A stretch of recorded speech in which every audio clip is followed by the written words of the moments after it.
Hello, and welcome to Energy Inc.'s Thrive Live. This is our season 3, episode 5 this month. So thank you for joining us today. We hope that you will enjoy this program and that you've been watching our other podcasts and our other live streams. We are working with real people, real situations, and real solutions. They're real stories.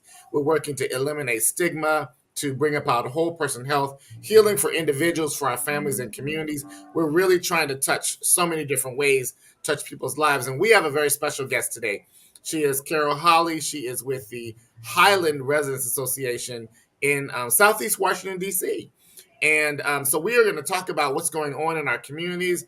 Carol's going to share her story, and I want to thank my assistant, Erin, for being here with us. She's handling some of our tech and be answering some of your questions and making sure we get your questions if you join us live. So you're welcome to ask the questions that are important to you. And so we're going to go from there.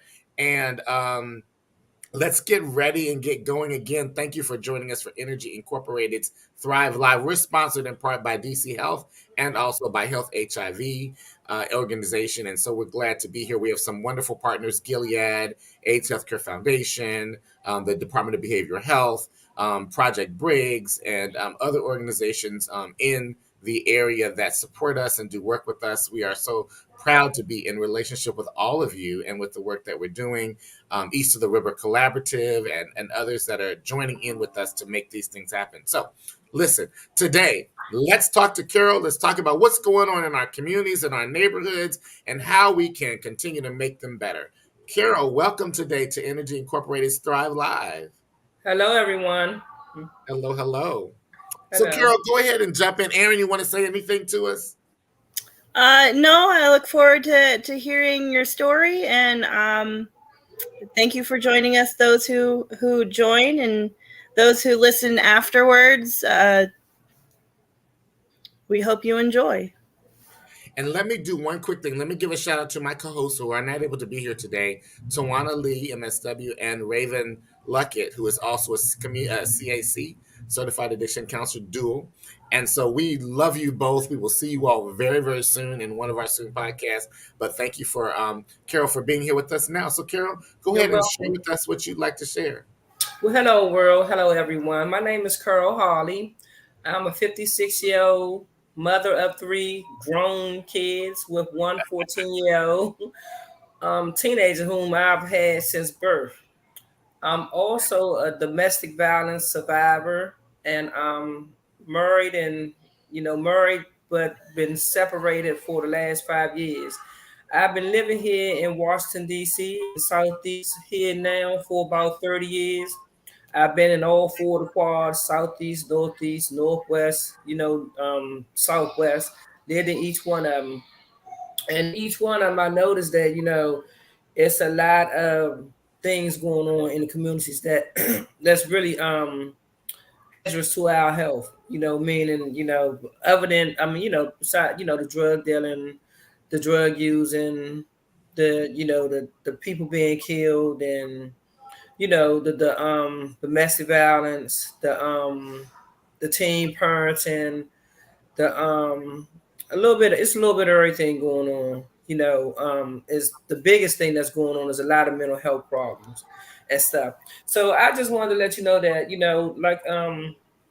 I've been running this program here called Highland Residential Community Center for the last couple of years as the president. I serve as the president, and I was doing it a couple of years before then, but I was just doing it as a volunteer thing. I did this before working with the Department of Health. I ran a 6-bedroom house on this property with the Department of Health, where we did different things coming out, going home door to door, HIV testing, talking about STDs, peer counseling, a little bit of everything, we did and stuff. So now my goal working with this community center here is that, I've survived drug abuse, I've survived domestic violence, and now my goal is to help my community as much as I can. When I say help my community, I just want to see people win. Our community, we've lost a lot of people through due to a lot of things going on, and I just think that it's time for us to get ourselves together. And, we need people to help us do these things. You can't do these things by yourself. You can't do it by yourself. So I run this community center Monday through Saturday. Mondays we do bingo with the seniors. On Tuesdays we do arts and crafts. On Wednesdays we do a cooking class where we get together and all of us get together and everybody got to take turns and cook, and we prepare a meal and we sit down to eat. On Thursdays we do hand dancing. On Friday we do movies. Saturdays the community center is just open for the kids to come in and have some fun. We have a recreation center around here for our kids, but the recreation center really mainly works with our, it helps with our younger children. Also in my center, we have an aftercare program where we work with the children from 5 to 12. Our main goal that like I said, we work with the seniors, but our thing that we need around here now is more programs geared to our teens. Our teens are lost out here in this world. It's so much going on with them, seeing so many things that's going on in life, and people don't seem to understand that what they see growing up is potentially the things that they're going to turn around and start doing too. So if you see drugs being used, if you see somebody selling drugs, if you see your mother being abused or your father being abused, and if you seeing the things, normally it repeats the cycle. So I want us to try and break the cycle. I don't know exactly how I can do it, but I reach out as much as I can to, different organizations and ask them to come to our community center and show us some love by embracing us with, the different programs that they have. I want to thank you, Mr. Durrell, because my residents are so excited, and they were happy to actually, do the CPR training. They were happy about their Noxalon training. They're still talking about, our event. They was like, it was a little long, but they're excited that they got it. They're excited they got it. So these are things that I want to come out here at our community center. This Saturday we had the what is it, the Black Nurses Coalition come out along with our doctor. We have a doctor in this office too on Tuesdays, and we had the Black Nurses Coalition come out with and we did testing for vaccinations, immunizations, um, hearing and screening testing. And then they was able to talk about any other thing that they needed, they felt the need to talk about and stuff and everything. So that turned out real nice and everything. So like I said, I just want to bring different things to the community to help it out, because we really do need help out here. And for some reason, Southeast always has had a bad name.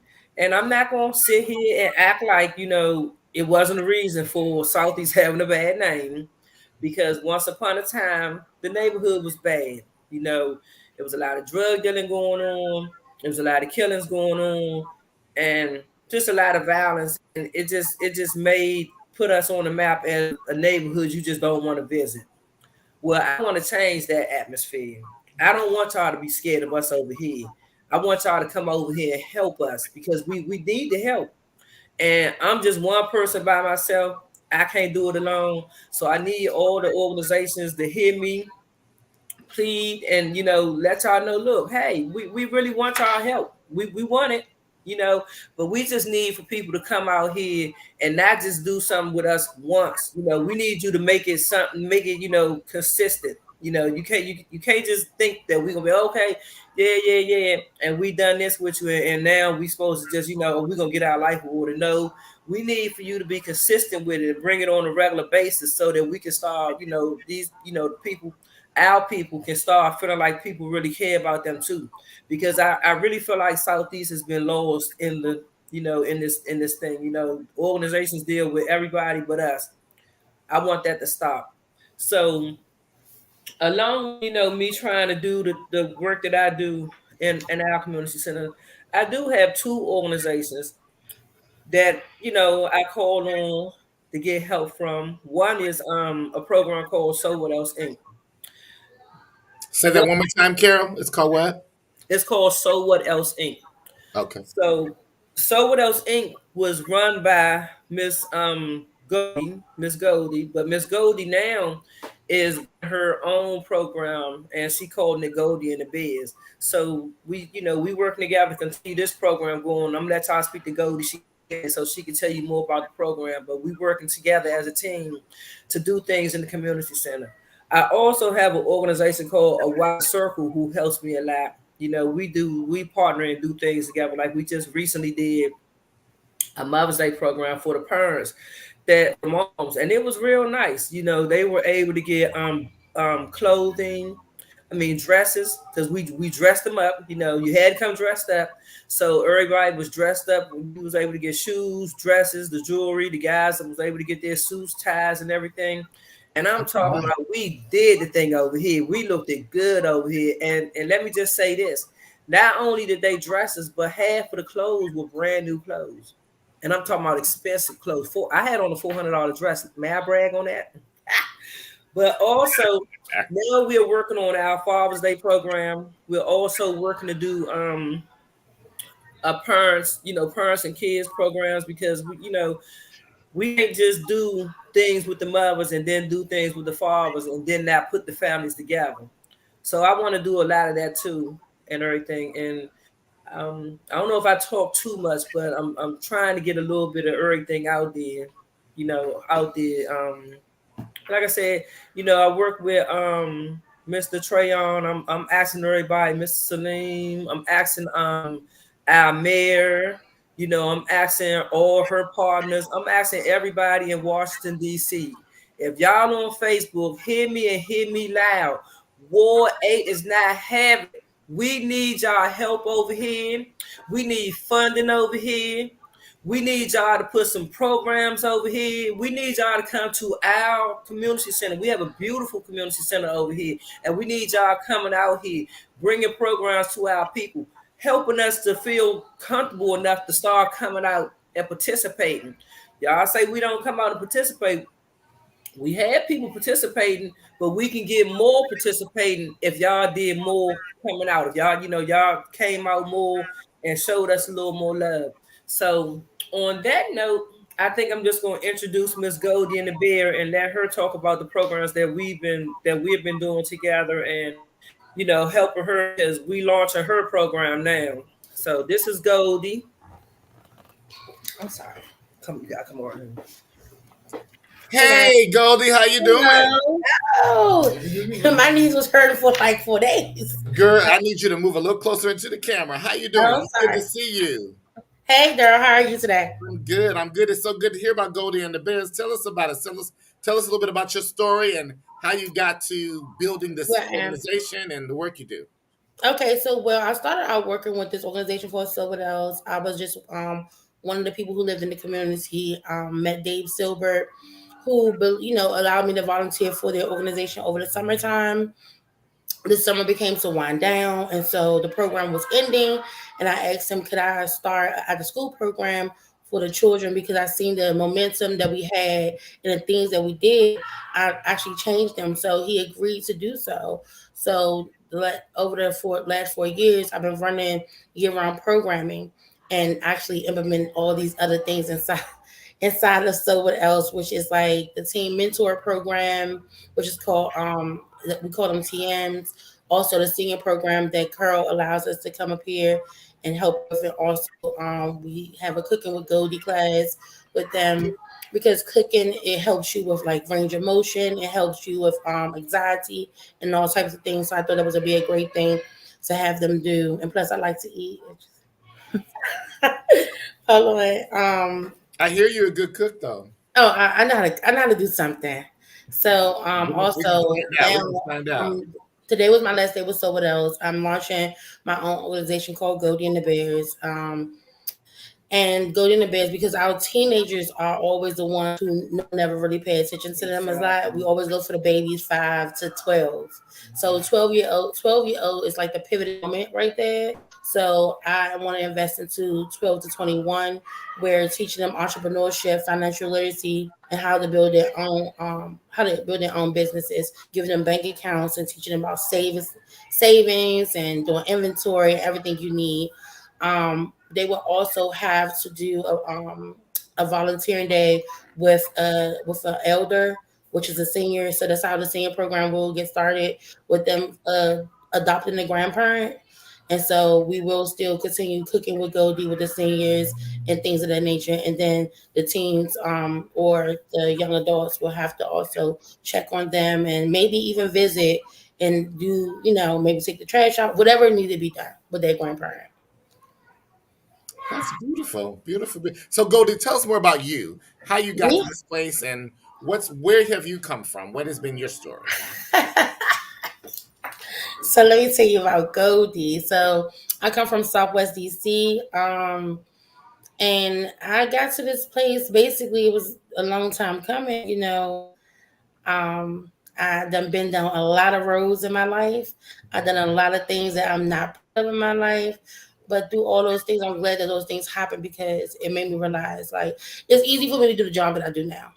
And I used to cry, I'm like, why do I keep going through all this stuff? But God do things for reasons because sometimes He puts you through all those things so you know how to deal with it when you see it. So being a single mom, being a child, feeling like an unwanted child, one or two teen parents, um, coming up in the 80s, the early 90s where the drug pandemic was real. Being, coming up in those households where you got to keep hush hush, don't tell what goes on here, what the molestation was real. And it may be your uncle, your cousin, your grandfather.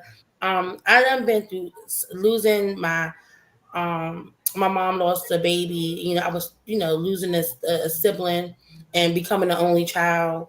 Um, so I've been through, like I said, I've been through a lot of things in my life, and it makes it so easy for me to do the work that I'm doing now.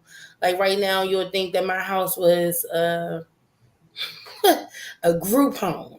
Like how many children I want I wound up taking them because of the love that I have for children, and watching my grandmother and her sister do the same thing. See, they didn't have programs like this back in our times. It used to be a van to come out our neighborhood, to park at the end of K Street with bicycles and hula hoops and all these things. You know what I'm saying?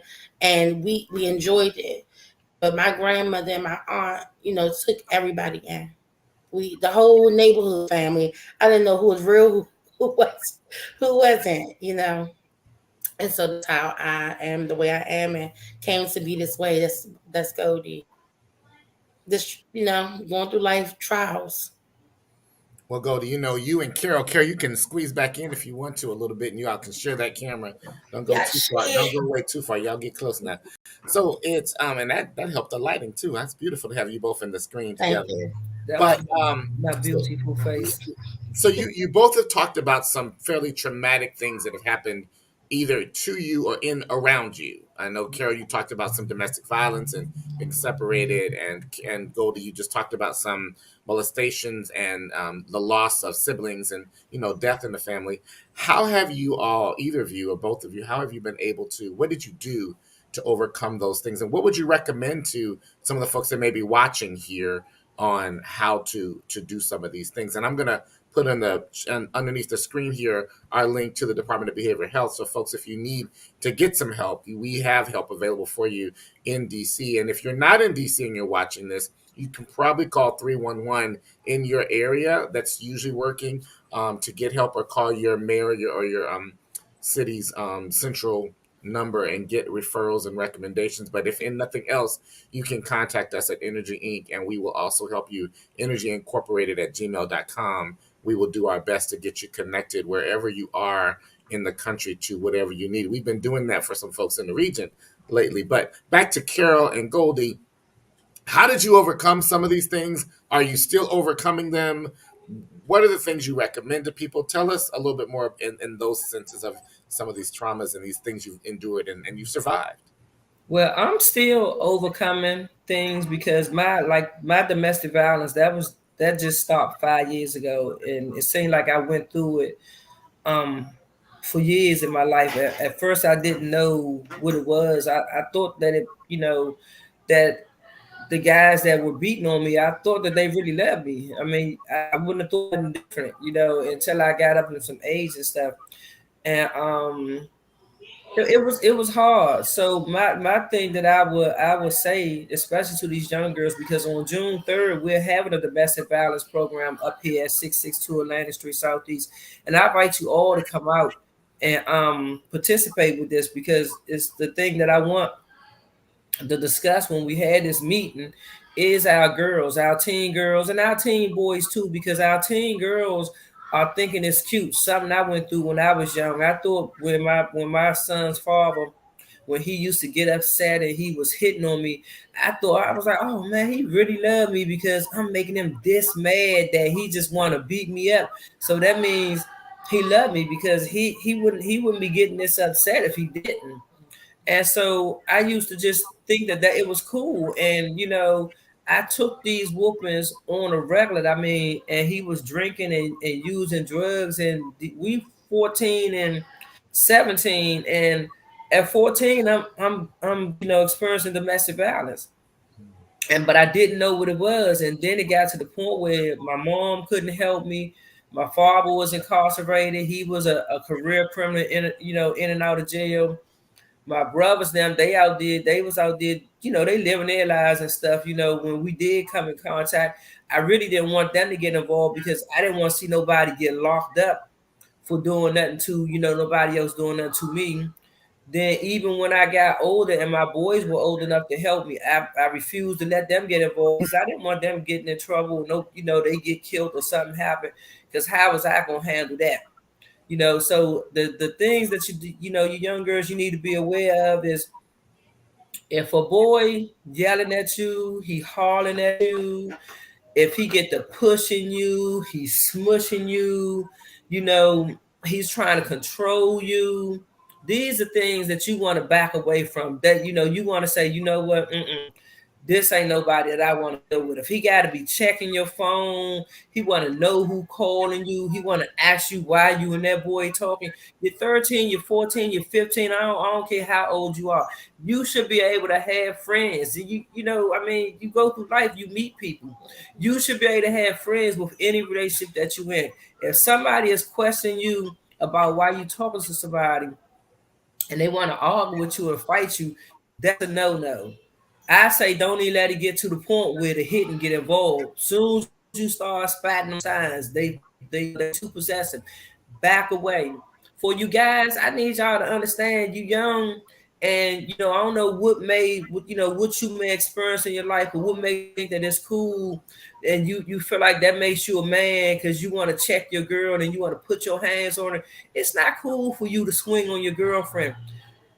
Back in my day, I call any man, still to this day, I'm not gonna lie, I call any man who puts his hands on a female, you know the word. So I'm not gonna say it because we don't lie, but you know that word is a female dog. That's what I feel like. That's how I feel about you. Because if you can sit there knowing that you can, you got the upper hand, and you can seriously hurt this person. I mean, I done seen girls walk around with locked jaws. I done seen girls walk around with wired mouths. I was a girl who walked around with two black eyes. That's not cool, guys. That's not cool for you to give girls concussions. It's not cool for you to be putting bruises over their body. It's not cool for you to just be putting your hands on a period. No one is no one's property. Stop doing that. And you ladies, y'all don't do it. Just back away from it. And if you need help, please ask for help. And for anybody out there that's going through molestation, because Goldie, I'm with you on that. I relate to that too. Tell somebody. It took me to become an adult to tell somebody something that happened to me when I was a teenager. I never told. And I'm telling you, when I finally told, that was the biggest burden I took on me by just putting it out there in the air. I felt like life was to be lived now, because I wasn't holding this secret no more. That pain was not holding me down no more. So don't keep this stuff to yourself. Don't take this abuse. Call people and ask for help. That's our biggest thing with our people these days. People scared to ask for help. And please don't be scared of feeling like somebody thinking you crazy or something wrong. If you think something going on, please seek mental health. It is nothing wrong with seeking mental health. I did it. every now and then, every couple of years, I check in to make sure, because domestic violence is something that stays with you for life. Mm-hmm. So every so many years, I don't have a mom or dad. So I check in every so, often to make sure, hey, I'm still on the right path, because if I'm gonna be working in this community, I gotta be good. Ain't nothing I can do to help you if I'm messed up. So I ain't gonna take all the time. Let Goldie Well, explain. Goldie, before you go, Goldie, Carol, you made a comment earlier, and you talked about you didn't tell sometimes you didn't want your brothers to know, you didn't want your sons to get involved. So there was a part of you even then that knew, even though you stayed in it, that knew there was something wrong about it. Yeah. Yes, I definitely knew. I Mhm. definitely knew. But and this was another thing. I'm glad you said that, because after I went through so much of domestic violence, I think the first time I decided to tell the police, reported to the police, he had beat me on the bus. He had beat me up on the bus. And it was so embarrassing to stand there and get beat up on the bus. All these people saying, this man hit me in my face, beat me, kicking me. I'm all on the ground. And that was the first time I decided I was gonna tell. But he was so manipulative that he had told people that I was just trying to say I was gonna say he was trying to do stuff to me because I was mad that he didn't want to be with me. And so when I told, that's what they said. So they told me the if it was true to go press charges. I pressed charges, but what happened was he was in the halfway house during this time. He ran. So when he ran, I got stalked. So he can walk up on me at any time and just whoop me and be gone before the police come. And it was just it just make me just it was just traumatic, very traumatizing that he could just pop from out of nowhere. I used to think that it was really a I dream of genie, because out of nowhere, no, I'm serious, out of nowhere I can be somewhere, and poof, here he is. Now I got whooped on, and now he's gone, nowhere to be found. So that's And got to be an awful way to live your life. it was terrible. I'm telling you, when they finally caught up with him, I actually kissed the dirty ground that those probably did thing. People spit. I kissed that ground so hard. I was so happy that they had finally caught him. But the thing about domestic violence is that they very cunning, and they really make you think it's your fault. You did something to trigger this. You made me this way. And I found myself in that circle. The circle is no joke, because you find yourself going back because you thinking, well, it's gonna be different now. He said, he's sorry. He said he loved me, and I found myself going through that circle. And I'm telling you, I went through that circle from a teenager, 14-year-old girl, up until I was in my no, my almost my 50, really my 50s. I've been going through domestic violence the whole time. And the sad part about it is that even though I got out that relationship that first time, I found myself always finding myself in another relationship that was somebody else. It just kept repeating. So now, at 50, 56 and stuff, I know better. It took me to be 50 something years old to realize that, hey, you just can't help these people. You just can't trust these people. You just can't believe what they say, and you just need to, build your confidence up and move on. It's all right to be alone, ladies. It's all right to be alone, fellas and ladies. It is all right. You do not have to have nobody by your side to make you feel whole. I'm telling you, if you let go of it, man, I'm telling you, can't tell me that I ain't on top of the world. You can't tell me that I ain't got everything going for me now, single and all. You can't tell me that my life is I'm very well loved. Self-love. You hear me? Self-love. So like I said, ladies, please, when you notice it, I talk to my 14-year-old girl about the same way. No touching, no pushing, no smushing, no snatching my phone, let me see. None of that. Those are all signs of domestic violence. The next thing you know, you're gonna get a pop upside your head so unexpected. You laughing. You're gonna get a pop upside your head so unexpectedly, and you're gonna be looking around like, what the world just happened? Well, what just happened is called domestic violence. Mm-hmm. I have a question. At the beginning, you said that um, you didn't know what it was. You knew it was wrong, but you didn't know what it was until you were an adult. Mm-hmm. What was it that really clicked in your head? What made that click as to what it was in your head that made you realize you needed to leave? Well, the other thing about domestic violence is that it clicked in my head a long time ago. I knew before I got in my 50s that it was wrong. Like I told the judge when we went to court, because they used to ask me how you keep getting in a repeat cycle. And I told the judge, this is what I told her.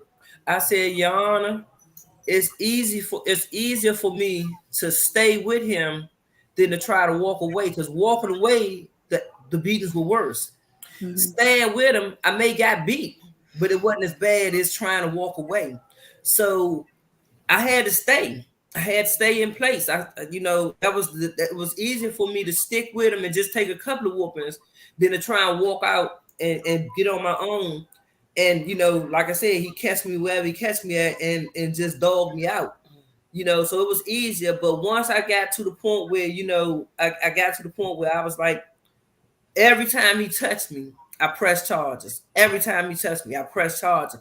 But the thing that hurt me with that is that the court system, sometimes you damn near got to get killed before they actually pay some attention to us. And that's what make a lot of people stay too, because the court system don't help you. You tell them what's going on and you showing them, you doing what you're supposed to do. You pressing the charges. But the court system, I'm gonna tell you, with my husband, he was able to tell the judge he ain't want no more. He ain't want no probation. He ain't want the drug program. He ain't want nothing. And they took him off. So now I'm sitting back feeling real stupid because I'm going down here trying to get help, but the help was more beneficial to him. So I'm still walking around scared to death, walking on pins and needles. Make sure I don't say nothing that's going to trigger him to want to, beat on me, trying to be his friend. It was rough. So, Carol, you said you all have been separated 5 years now. Mm-hmm. And do you still carry? Have you all been able to get to a place where you're not walking and looking over your shoulder, where he is not bothering you, and you're not worried about that anymore, or does that still continue to haunt you? It still continues to haunt me. I don't see him, and at first I was all right because he was living out he was way out Virginia, so I was happy about that. I'm like, you ain't got to worry about running into him. But now he's back in DC. So since I've known he's been back in DC, I've been having what you call them scurry, what you Anxiety? call anxiety attacks. I've been having I'm getting nervous now. I've been having bad anxiety attacks. I be having headaches. I just be wanting to cry. I still ask myself, like, why did he do this to me? Because I was nothing but good to him, and the anxiety is horrible. I'm talking about the feel scared for no reason. The feel scared when you know you're around somebody when you know you're protected and ain't nothing gonna happen. The feel scared when you have no clue where this person is at. When you feel scared and you can't sleep because when you sleep you having dreams about getting beat on, the whoopings you done took. It's horrible. It's horrible. It's to the point where my life like I can't even move on. I'm scared to date because I'm thinking the next person will be the same way. He was a wolf, and what they say, wolf in sheep clothes. How I know this person ain't gonna be the same way. So I'd rather stay by myself. And I know one day, well, I ain't gonna say I know, I'm praying that one day I get to live a better life because he done moved on. He done moved on. He got somebody. And I'm happy for him. But that fear hasn't went nowhere for me. you So know. listen, Carol, here's what I want to tell you. What you're experiencing is very real. And I'm so grateful that you are sharing your story and your heart in this moment. I want to let you know that anytime you're feeling that level of high anxiety, you call me. Mm-hmm. Okay. I will make sure that we have time to talk, that or we get you connected to somebody. I know you know the resources and the trailers under there. You talked about getting help in mental health, so we'll make sure that you're getting strongly connected to that. And we've got people in our organization that can be there with you as well. But you're not alone, and Mm-hmm. Never. all of us are not bad. No. And many of us care. So I want you to know that you can reach out. So you got my number, you have my email, you got my phone number, you got my direct line. So Mm-hmm. use it if you need to use it. You understand?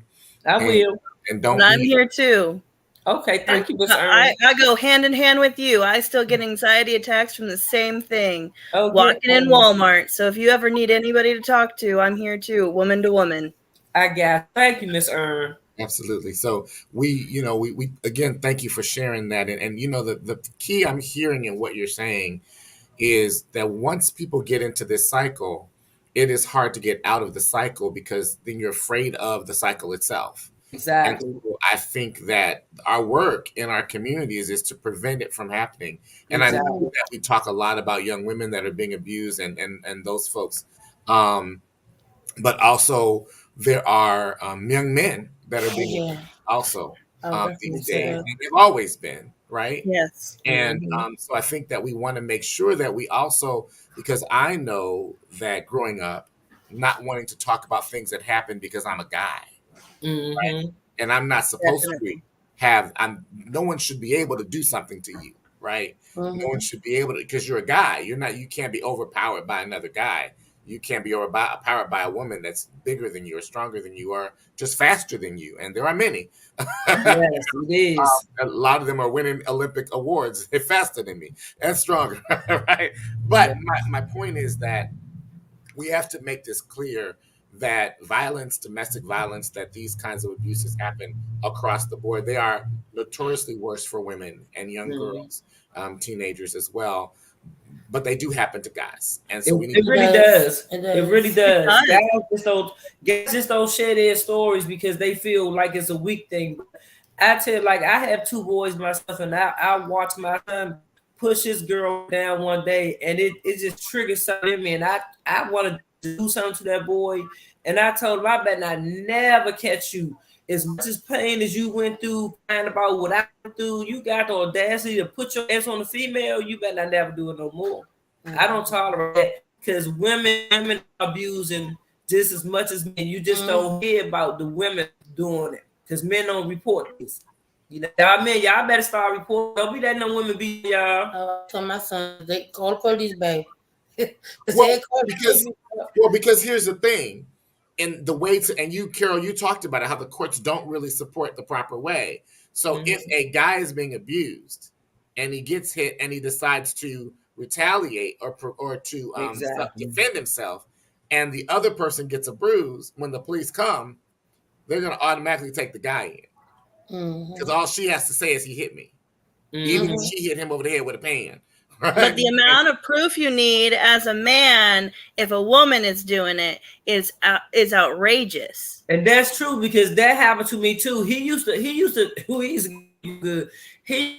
A police officer told him to start going to press the charges first.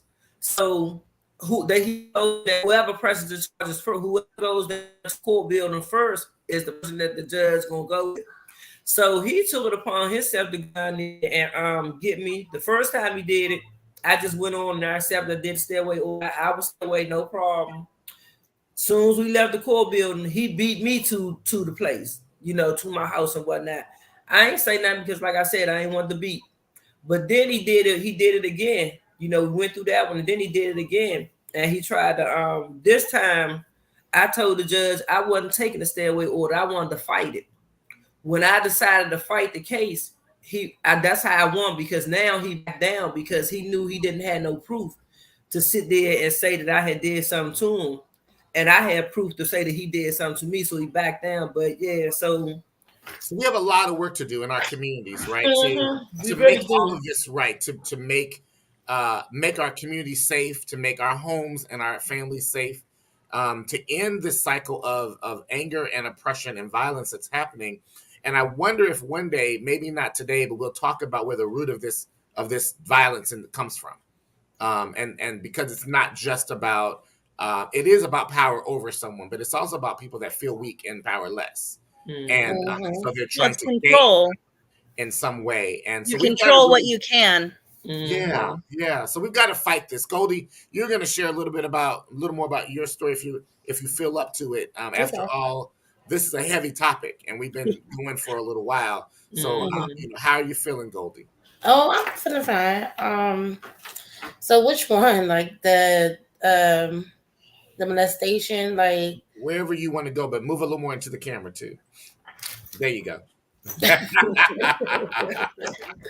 um so you the question you asked, can you repeat that again? You said where am I to, Yeah, where are you now? I mean, we've been talking about these issues, and you mentioned about trauma as a young person, yeah.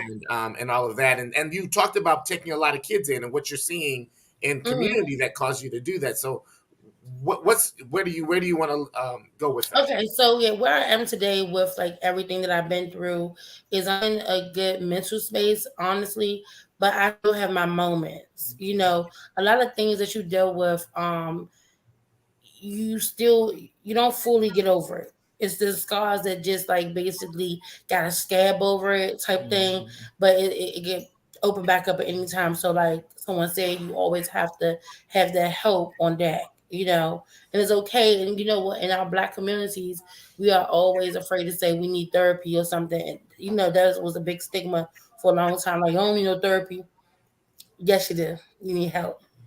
Um, but yeah, watching those like having those things happen to me and watching those things, you know, in my lifetime, like I can see a child now like I'm wrong. I'm dealing with a child right now, that does not like to go home, who wants to go when she goes home in the middle of the night, she right back early in the morning. Like what in the world? To the point, and it's so sad that the relatives be knowing what's going on and they don't help. You know what I'm saying? Like what to do. But George, Goldie, is that because they don't know what to do, or they are powerless themselves? The other I person think has power sometimes over people. them. What do So you what think? happens is a lot of times people are afraid to get child and family service involved.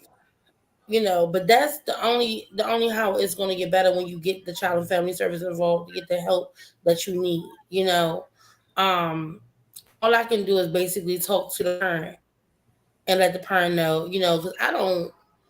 It's sad to say I don't want to call child and family either because I don't know what your situation is in your household or whatever. But we gotta stop this situation.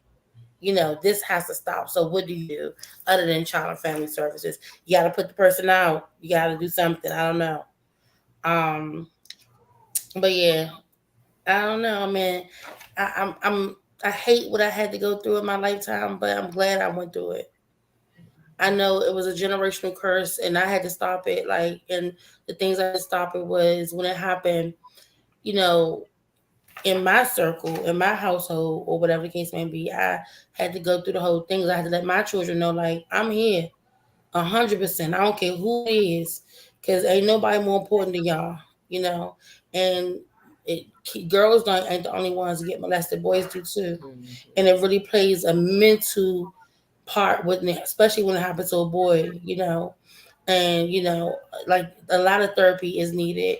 Therapy will never stop being needed for when you are molested or whatever, especially if you're molested by a family member and you're not understanding why this happened to you, especially if you got molested when you were actually when it happens as a family member, it's called rape. It's not molested, it's one or the other. It's no longer molested. And then when it comes to your family members, like, what do you do? I thought that person was supposed to love me. Thought that person was supposed to protect me. You know, and children do it. They don't have to be like scared of touch or nothing like that. It's their way they start acting, things they start doing. You just gotta pay attention. And I don't think a lot of people pay attention. It could be something as simple as starting to get mouthy, or something as simple as in shutting down, want to look at TV, eating all day. It's so many different things. Like, we just have to pay attention and talk to our children. And it was one thing you had said. You said we get on the top. You'll get on the topic another time about like domestic violence and why do people do what they do. It's because as a child, your frontal lobe is not there, and it's up to adults to pour into that frontal lobe so you can be able to make those decisions of right and wrong and stuff. But I think what happens is a lot of times your parents don't wait, the time to conversate with kids. It's always don't do, why, no, I said so. It's never a conversation.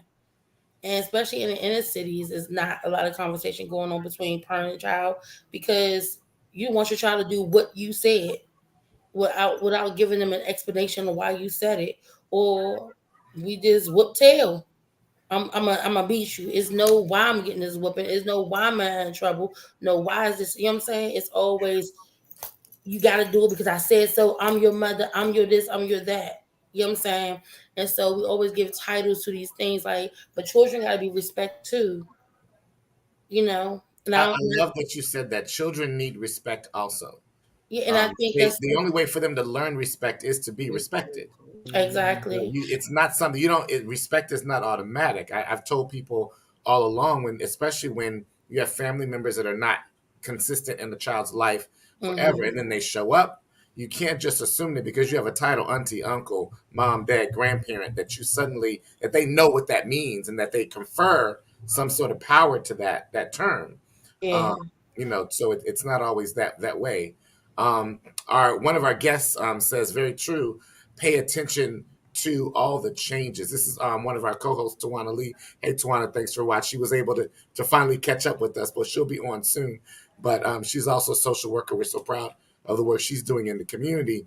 But paying attention to the changes when your child is going through some changes, when someone in your family begins to act different, certain foods, the comfort foods, when they are sleeping too long or won't sleep, peeing in the bed, and That's a big one. peeing and pooping Destroying their toys. themselves after they're older, Or harming, banging their penis into things. That's um, a big one. harming. Say that one more time, Goldie.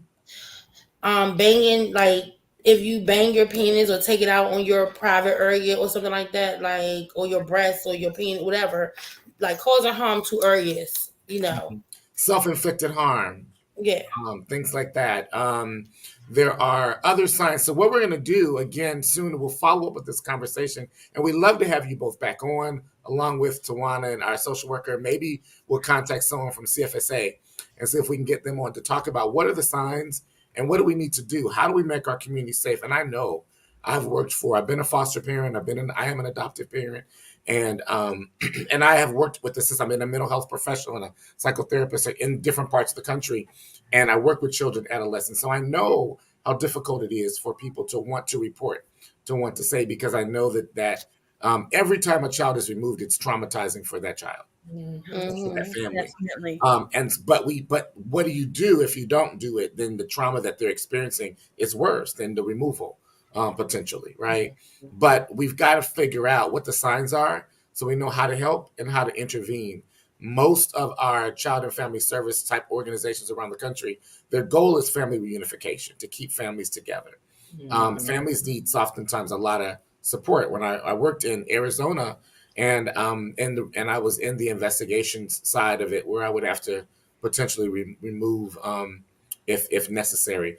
But one of the things, our mandate was to put in services where services could be put in, and you could preserve the family unit to put them in. Sometimes families were hungry and they didn't have enough food, and that hunger leads to emotional dysregulation. And so adults acting out of hunger, as well as children acting out of hunger, inability to control themselves. And so sometimes giving them food, giving them resources. Sometimes parents are tired. You've got 1, 2, 3 kids, and you're tired, and you got to work, or you can't find work, and you're hungry, and you're trying to pay the bills. And all of that stuff can lead to high levels of emotional dysregulation. So we've got a lot of work to do in our communities, and I'm so grateful for you two sharing your stories Aaron, for you sharing your story.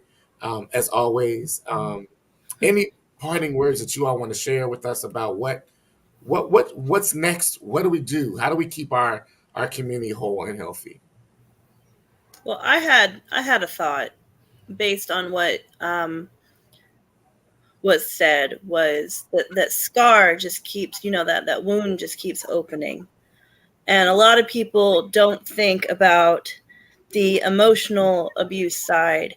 You can, having had the domestic violence, I'd take a beating any day over the emotional abuse, because Ain't that the truth? physical scars will heal, but the Mm-hmm. emotional ones are Don't go always nowhere. there. And it's just something that people don't think about, and I think that's something that needs to be addressed a lot. Miss Earn, I say that all the time. I thought I was the only one who thought that No. but I feel the same way because, like you said, the physical, yeah, I feel some pain, but that's gonna be gone in an hour or so. But that emotional abuse, man, that thing is Lasts terrible. forever. That is terror right there. But I just, speaking more with the kids, engaging the kids more because, like I said, the teenagers out here, they like loose cannons. I mean, and you can't really blame the parents all the time for things that the kids going on do because these parents, they out here, they trying to work, they doing what they can do to try and make sure that things are going well in their houses as best they can. Some.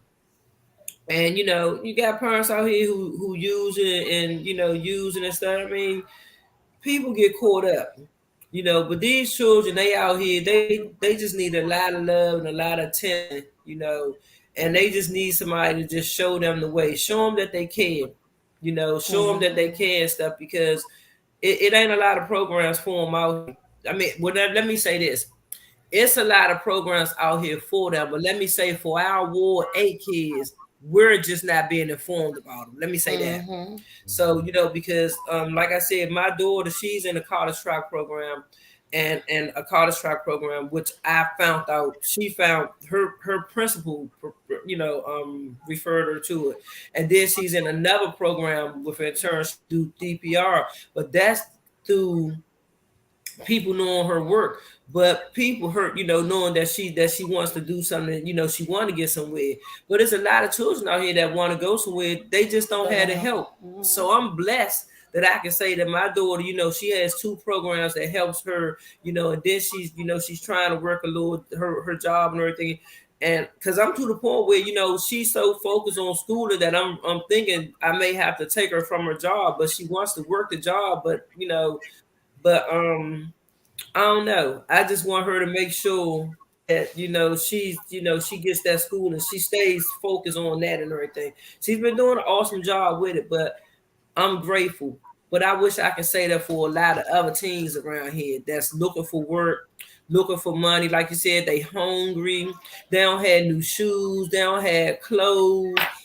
Just simple things. It ain't even got to be new. They don't even got no used drawers to change into.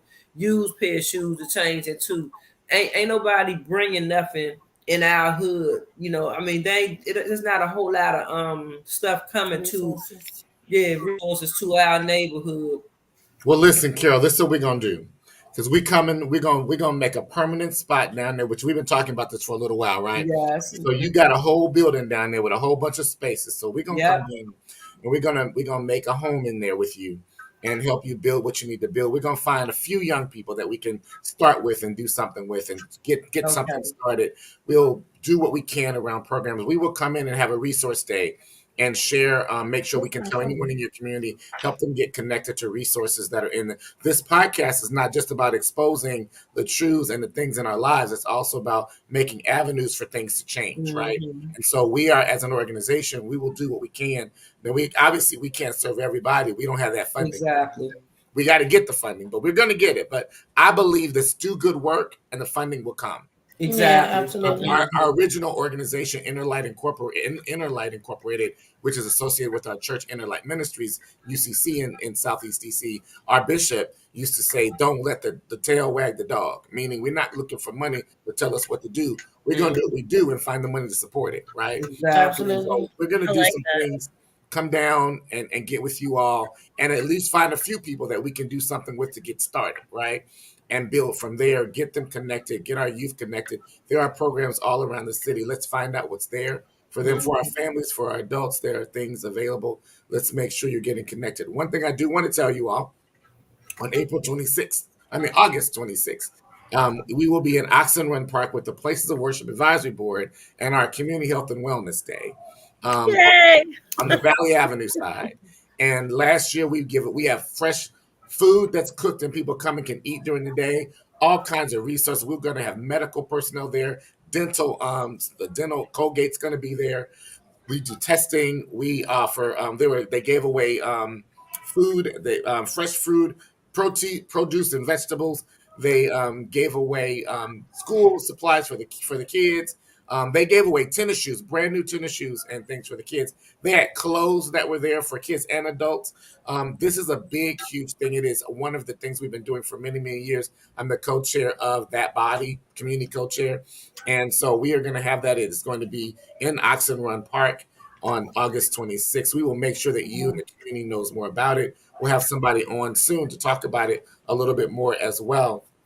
But that's going to be a place in August where our young people and our communities and our families can get help. And it's not far from you. Make sure I get the flyer. We need a flyer because I want to make sure the community knows about this too. Absolutely. And it's going to be it's most of the day, a lot of fun.